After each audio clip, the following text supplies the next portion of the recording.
रब एक है, उसी की इबादत करो और तुम्हारे बीच का फलाना आदमी तुम्हारा नबी है, पैगंबर है, रसूल है। बस इतनी सी बात समझाने के लिए 1,24,000 नबियों को धरती पर आना पड़ा।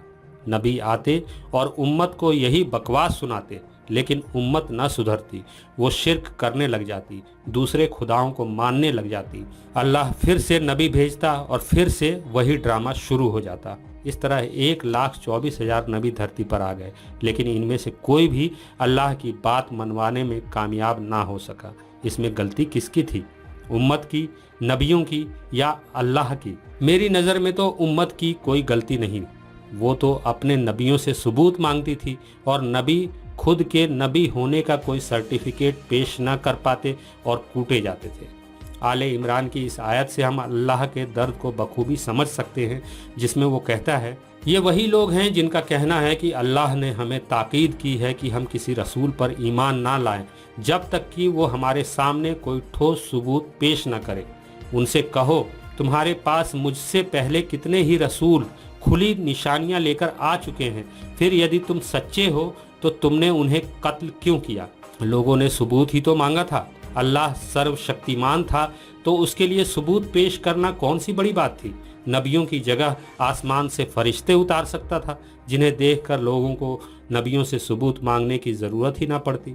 इससे ये बात तो जाहिर है कि अल्लाह को नबियों का रिज़ल्ट नहीं पता था। अगर अल्लाह को पता होता कि उसके नबी कूटे जाएंगे तो वो ऐसी गलती बार बार नहीं करता, और अगर उसे अपने नबियों का अंजाम मालूम ही नहीं था तब वो कैसा रब्बुल आलमीन? इस बात से तो अल्लाह बिल्कुल काहिल, जाहिल और बेवकूफ़ ही साबित होता है। 2-4 नबियों की बात होती तो अल्लाह को माफ़ किया जा सकता था, लेकिन यहाँ तो 1,24,000 नबियों की बात है, लाखों पीढ़ियों की बात है। नबियों की मॉब लिंचिंग होती रही और वो तमाशा देखता रहा, कुछ कर ना पाया। नबियों को भेजने का कारण यही था कि लोगों को खुदा के सच्चे दीन पर चलने की तौफीक हासिल हो और जनता को असली खुदा मिल सके, ताकि माशरे में अमन कायम हो। लेकिन हर बार उल्टा ही हुआ। हर नबी के बाद एक नया मजाहिब सामने होता और फिर बचा खुचा अमन भी खत्म हो जाता। अल्लाह हर बार फेल होता, लेकिन उसके पैटर्न में कोई सुधार ना हो पाता।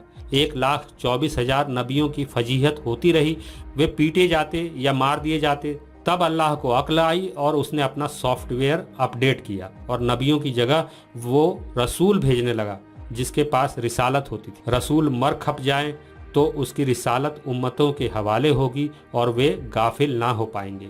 अल्लाह का ये आइडिया बुरा नहीं था, लेकिन ये आइडिया भी ज़्यादा कामयाब ना हो पाया और रसूलों के मरते ही उसकी उम्मतें रिसालत से गाफिल हो गईं।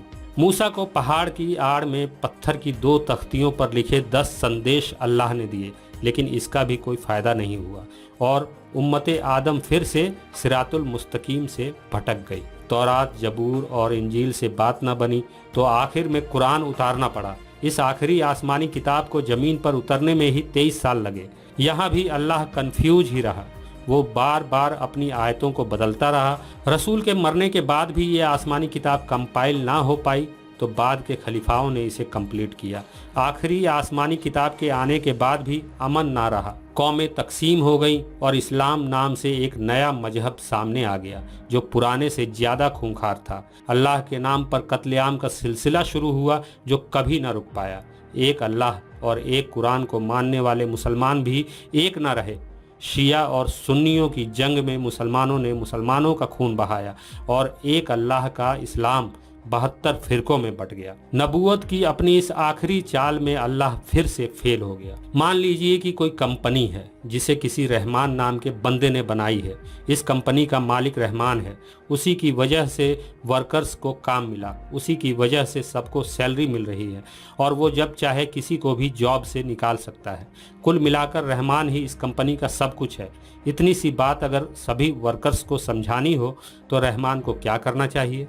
यही ना कि जॉब से पहले हर वर्कर को कंपनी का ये नियम समझाकर कंपनी ज्वाइन करवानी चाहिए, ना कि हर बार वर्कर्स के हाथों मैनेजर को पिटवाना चाहिए। अगर इस बिना पर कि वर्कर्स को कंपनी के मालिक का नहीं पता, कंपनी के वर्कर्स के हाथों कंपनी के मैनेजर कूटे जाते हैं या कत्ल किए जाते हैं तो गलती मालिक की है जो ये क्लेश देखना चाहता है। इंसान की बनाई किसी कंपनी में ऐसी बद इंतज़ामी हो भी सकती है, लेकिन कंपनी और कायनात में बड़ा फ़र्क है।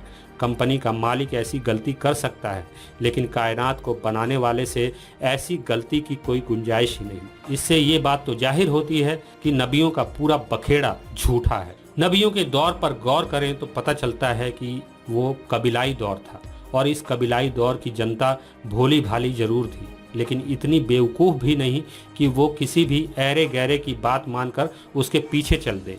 भेड़ों की इस भीड़ को वही चरवाहा हाँक सकता था जिसमें इन्हें हाँकने की सलाहियत होती। जो नहीं हाँक सकता था, उस चरवाहे को यही भेड़ें कुचल डालती थी। उस दौर में जानकारियां सीमित हुआ करती थी, इसलिए लोगों को बरगलाना बेहद आसान था। जानकारियों के अभाव में हर अनोखी और विचित्र चीज खुदाई करिश्मा होती थी। बादल, बिजली, भूकंप, रात और दिन का होना, इन सभी कुदरती बातों के पीछे की ठोस वजहें मालूम करने का कोई भी जरिया नहीं था। इसी का फायदा उठाकर शातिर लोगों ने अपनी कहानियां गढ़ ली, और यहीं से देवी देवता, ईश्वर, खुदा पैदा हो गए।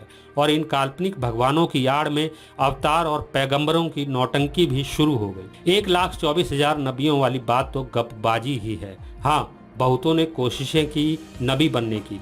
हर दौर में, हर कबीले में ऐसी नौटंकी होती रही, और आखिरकार लोग इस नबीबाजी के खेल से तंग आ गए।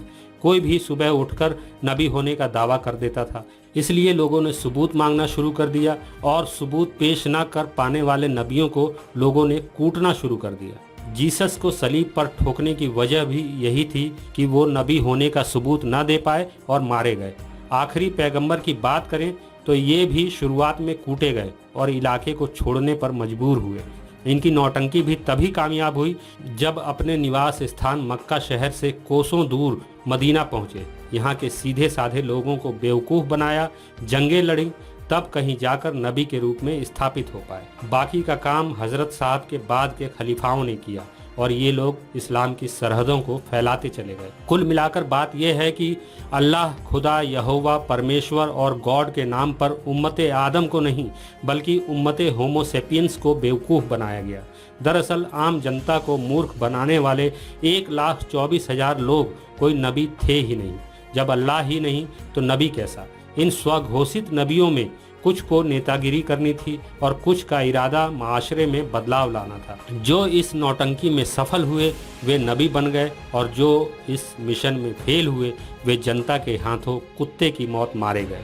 आज का इंसान जिसके पास जानकारियों का अंबार लगा है, उसे वक्त में पीछे खड़े फर्जी नबियों के पीछे चलने की क्या जरूरत? नबी मर गए, उनकी अजमतें भी मिट्टी में मिल गई। रह गई चंद किताबें जिन्हें आज हम सच मानकर दुनिया को वक्त में पीछे की ओर ढकेलना चाहते हैं। कुरान हो या कोई भी ईश्वरीय ग्रंथ, आज इन पोथियों की जगह संग्रहालय होना चाहिए, जहां जाकर हम याद कर सकें कि फर्जी नबियों की इन वाहियात किताबों की वजह से इतिहास में कितना खून बहा।